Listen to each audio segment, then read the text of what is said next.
Hello বন্ধুরা, আজকে পেঁপে আর সয়াবিন দিয়ে একটা নতুন রেসিপি করব। দেখুন আমি কিভাবে করি।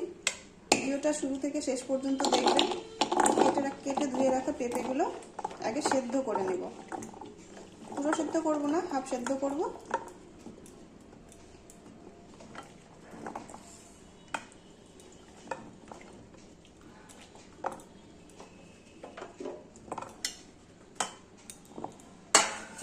এর মধ্যে ঢেলে দিলাম, দিয়ে দেবো পরিমাণ মতো জল সেদ্ধ করার জন্য। 10 মিনিট সেদ্ধ করব।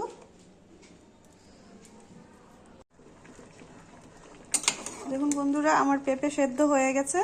এবার পেঁপেগুলো ছেঁকে নিব আর এই পেঁপের জলটা রেখে দেব। যে সেদ্ধ করা পেঁপে আর পেঁপের জল, এই জলটাই ঝোলের সময় দেব। কড়াই গরম হয়ে গেছে, এবার কড়াইতে পরিমাণ মতো তেল দিয়ে দিলাম।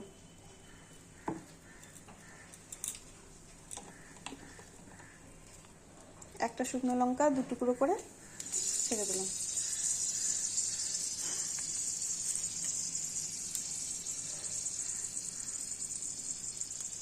দুটো তেজপাতা 4 টুকরো করে নিয়েছি, আর সামান্য একটু কালো জিরে।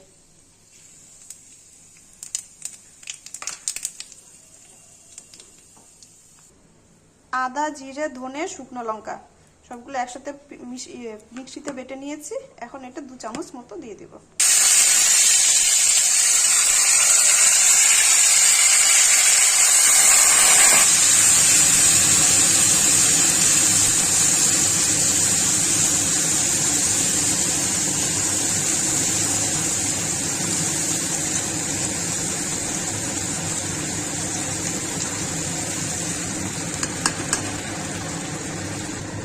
হাফ চামচ লবণ, হাফ চামচ হলুদ। এখন মশলাটা ভালো করে ভেজে নেব।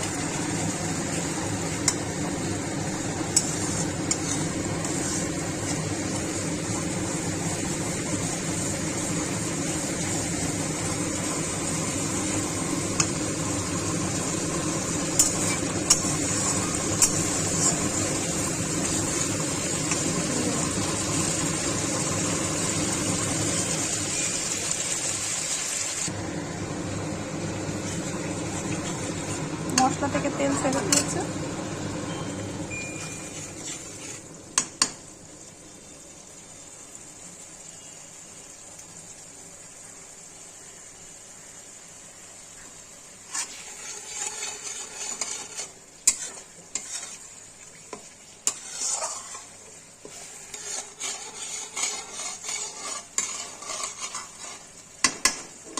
মশলার মধ্যে এখন শুকনো সয়াবিন, প্যাকেট থেকে বের করা শুকনো সয়াবিন, এগুলো দিয়ে দিলাম। এখন ভালো করে নাড়াচাড়া করব।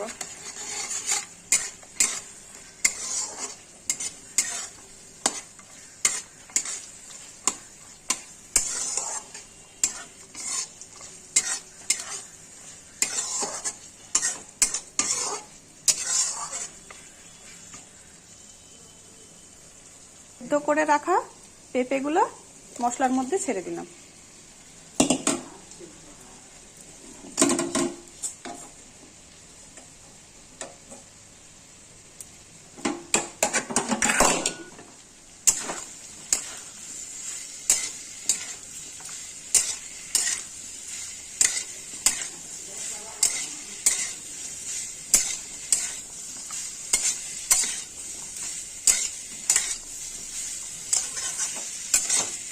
দেখুন সুন্দর করে সয়াবিন আর পেঁপের মধ্যে মশলা ঢুকে গেছে।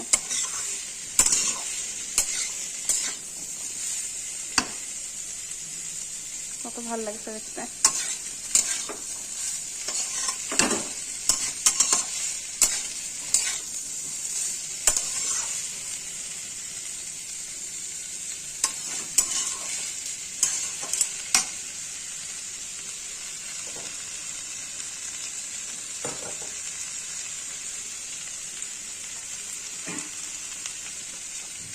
পেঁপের জল সামান্য একটু দিয়ে দিলাম।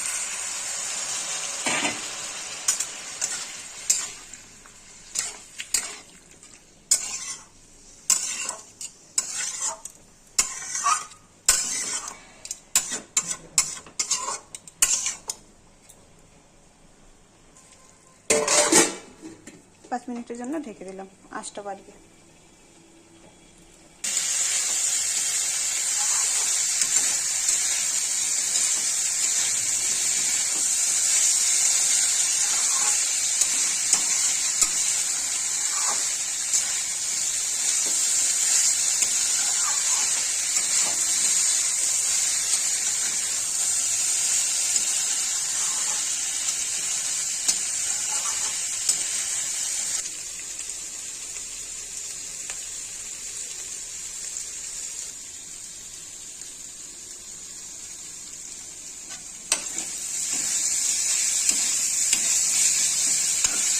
বলতে থাকে।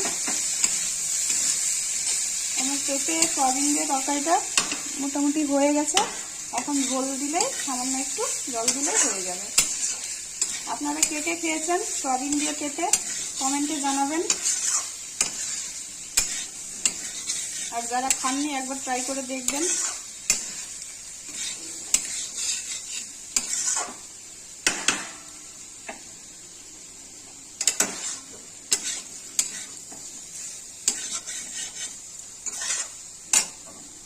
কে কোথা থেকে দেখছেন সেটাও জানাবেন, তাহলে আমাদের ভালো লাগবে যে আপনারা ভিন্ন ভিন্ন জায়গা থেকে ভিন্ন ভিন্ন মানুষেরা দেখতেছেন।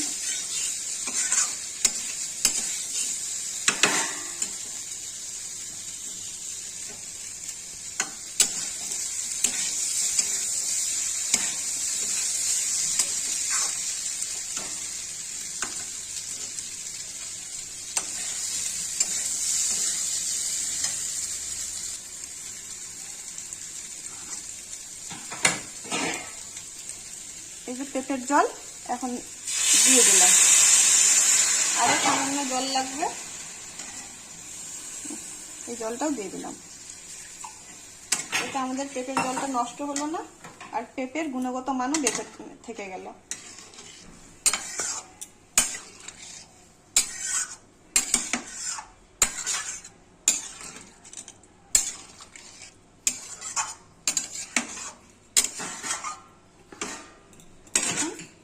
ফুল আছে, ঢেকে দিলাম কয়েক মিনিটের জন্য। ঢাকাটা তুলে দেখাচ্ছি।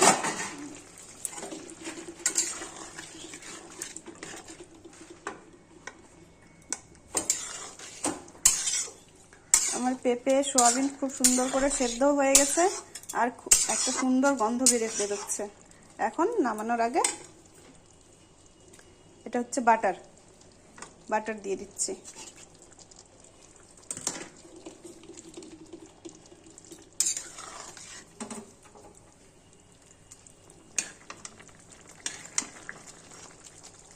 বাটারটা গলে গেলে নামিয়ে নেব।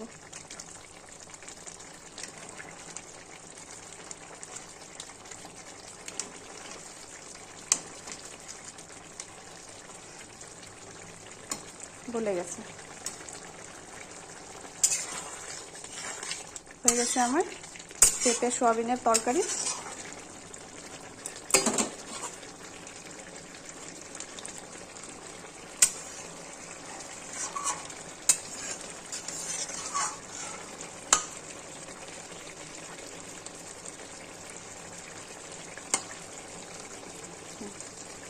দেখুন কত সুন্দর হয়েছে। এবার গ্যাস অফ করে দিলাম।